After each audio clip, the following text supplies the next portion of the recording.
හයි කොහොමද? ඔන්න සුබ දවසක් හැමෝටම. අද ඉරිදා දවසේ අපි ඉස්සරලාම කරේ උදේ චුට්ටක් පරක් වෙලා නැගිට්ටා. ඊට පස්සේ ඉතින් ඔන්න බබා එක්ක අපි පාක් එකට ආවා.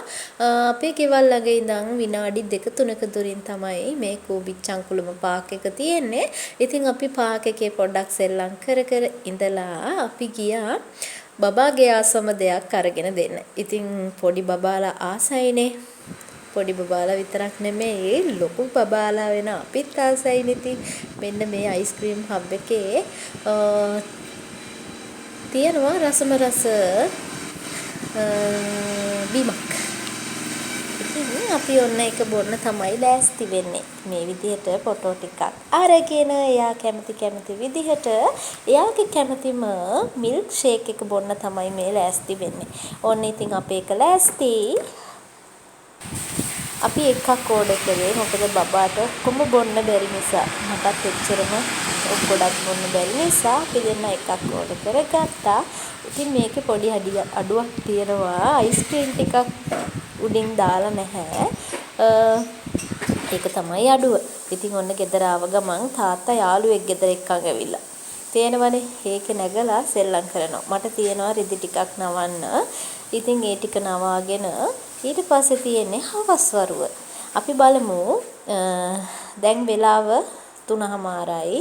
ඉතින් මම කුස්සියේ දේවල් ටික ඔක්කොම අස් කරලා තු ගාලා ඔන්න මෙයා කුරු ගන්න පටන් ගත්ත කම්මැලි කියලා. ඉතින් ඔන්න දැන් යන්න ලෑස්ති වෙන්නේ අපි. එයා පාරට යන් කියනවා. එයාට අපේ මිදුලේ ඉඩ නැති නිසා එයා කොයි වෙලෙත් බලන්නේ පාරට යන්න.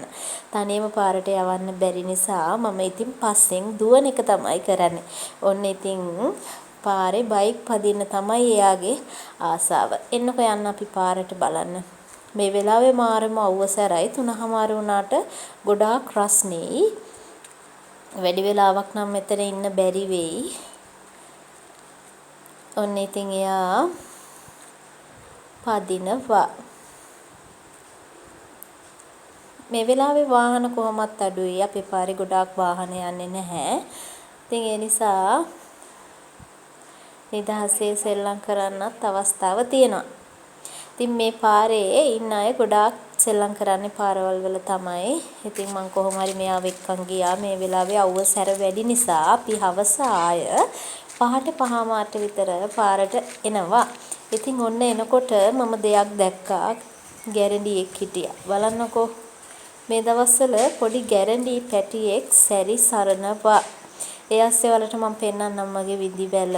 බලන්නකෝ මිදිවැල ගොඩාක් ලොකු වෙලා එයාගෙන් මිදි පොකුරකුත් හැදුනා. ඉතින් ඔන්න ඔය විදිහට ගැරඩියා ගේ ඇතුළට යවා ගන්න නැතුව කොහොම හරි ඔන්න ඔය හරියේ ඉන්නවා. පේනවද ඔයාලට අර ලොකු මල් පැලේ පෝච්චිය උඩින් එයා හොට දානවා. ඉතින් ඔන්න ඔය විදිහට එයාව පොඩ්ඩක් යවන්න try කරා. යන පාටක් නැති නිසා මං ඔතනින් භූමි තෙල් චුට්ටක් අපේ ගේ වටේට දැම්මා. එයාට යන තැනකට යන්න ඉඩ ඇරලා. පේනවනේ එයා ඉතින් ඉන්නවා. මේ දවස්වල වතුර හිග නිසාද කොහෙද ගැරඩි යාළුවොත් එනවා. ඔන්න ඔය විදිහට තමයි අද හවස් වරුව ගෙවුනේ. ඉතින් අපි බලමු අපි ඊළඟට මොකද කරන්න කියලා. මාත් එක්ක දිගටම එකතු වෙලා ඉන්න ආදරණීය හදවත් 521ක් මේ වෙනකොට ඉන්නවා මාත් එක්ක. ඒ අයට ගොඩාක් ආදරෙයි. ඉතින් මාත් එක්ක දිගටම එකතු වෙලා ඉන්න. මේ තමයි හවස. ඒ කියන්නේ රාත්‍රී කෑම වේල හදන්න තමයි මම මේ සූදානම් වෙන්නේ. මම අද විශේෂ නූඩල්ස් එකක් හදන්න හදන්නේ. විශේෂ නූඩල්ස් එකක් කිව්වේ රසකාරක මුකුත් දාන්නේ නැතුව මේ විදිහට නූඩල්ස් පොඩි ප්‍රමාණයක් එකතු කරලා එළවලු වැඩි ප්‍රමාණයකින් තමයි මම හදන්නේ. මුලින්ම ඔයා මේකට තෙල් පොඩ්ඩක් එකතු කරගන්න. මේ තමයි විශේෂ රසකාරකය. මම මේකට අබ එකතු කරගන්නවා. අබ ටිකක් එකතු කරගෙන අබ ටික පිපුරුවට පස්සේ එන්න මේ විදිහට අමු මිරිස් කරලකුයි මේකට උවමනයි කරපිංච ගොඩක්. මට ගොඩක් තිබුණ නැති හින්දා තිබුණ ප්‍රමාණය දැම්මා. ඔයා කරපිංච වැඩි ප්‍රමාණයක් එකතු කරගන්න.